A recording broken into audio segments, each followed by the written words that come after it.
Bom dia a todos, eu sou Manuel Graça Banjolo e é um grande prazer ter-vos do outro lado para falarmos de Direito Administrativo e Constitucional nas nossas lições habituais. Hoje vamos dar seguimento com a temática dos 10 anos de vigência da Constituição de 2010.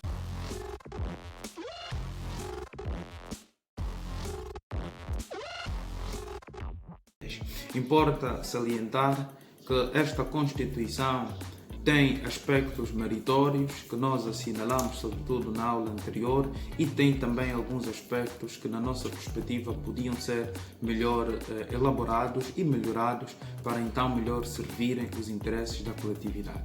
É neste segmento que importa olhar para o artigo 233 da Constituição, que entende que a iniciativa de revisão da Constituição é relegada em primeira mão ao Presidente da República e também é outorgada aos deputados em efetividade de funções. Portanto, trata-se de 1/3 de deputados que podem perfeitamente ter essa iniciativa para uma revisão da Constituição.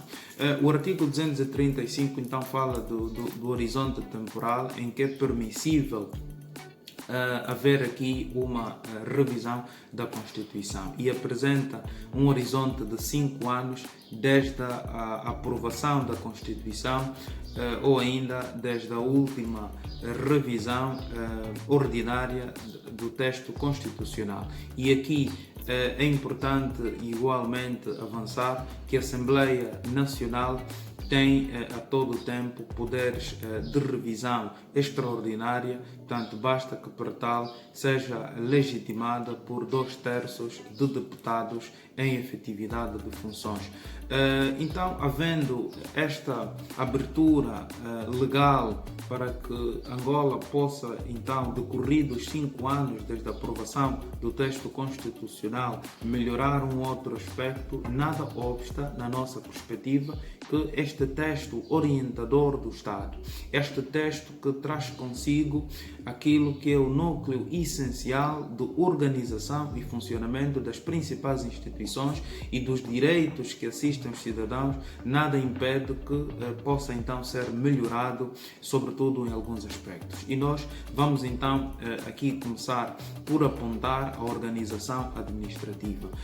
Este texto constitucional de 2010, na nossa perspectiva, embora muito académica, é muito centralizador. Essa centralização da administração pública traz consigo vários desafios com a ineficiência ou ineficácia do próprio agir administrativo. É importante que haja então a consagração de um sistema mais descentralizado no quadro da prossecução do interesse público. Aliás, a centralização pode atrasar de forma muito significativa a satisfação das necessidades de segurança, cultura, bem-estar econômico e social. E, olhando para o artigo 120 da Constituição, ele é bastante centralizador ao atribuir ao Presidente da República, enquanto figura unipessoal e com grande destaque no funcionamento da máquina administrativa, então podia haver uma compatibilização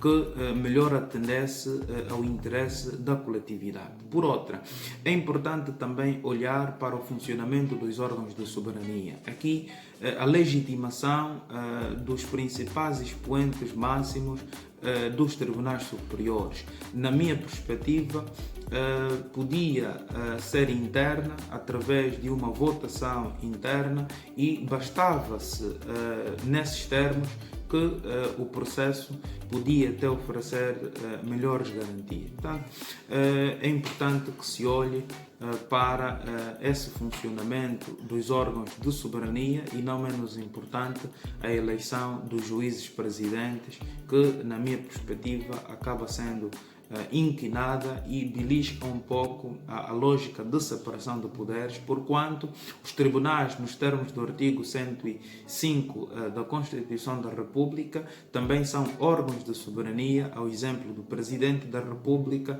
e ao exemplo do Parlamento, que maioritariamente é formado por deputados eleitos por sufrágio universal, direto, secreto e periódico para um mandato do povo.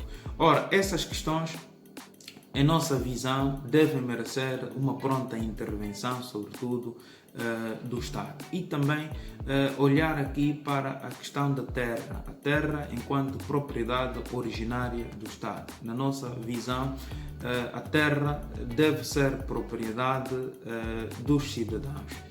E aqui acabando-se então com vários abusos e várias ilegalidades que têm sido cometidas ao longo dos anos de cidadãos que detêm a terra como propriedade de família, não é? E por muito tempo vão lhes sendo retiradas sem qualquer explicação e sem qualquer lógica de indemnização. Então podemos alterar esse aspecto menos conseguido. E depois, nunca pensarmos na legitimação de um terceiro mandato para o Presidente da República, porque estaríamos nós a criar então uma Constituição que privilegia indiscutivelmente uma verdadeira ditadura. E Angola já avançou bastante neste segmento.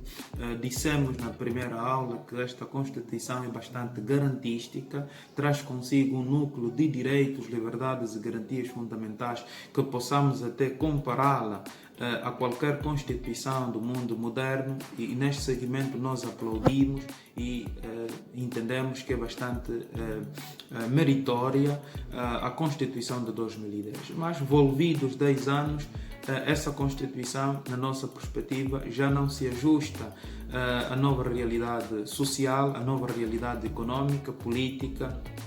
Por isso deve aqui merecer uma pronta intervenção dos deputados.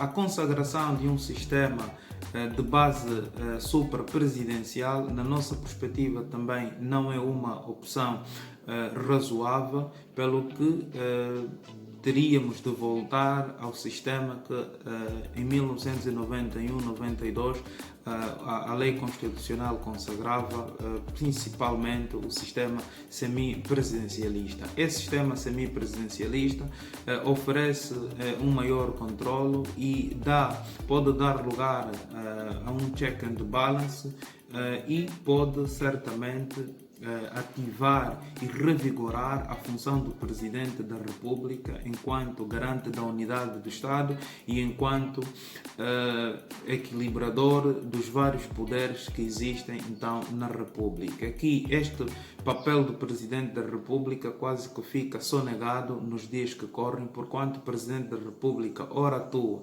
como chefe de Estado, ora atua como chefe do Governo, e podíamos perfeitamente melhorar neste segmento.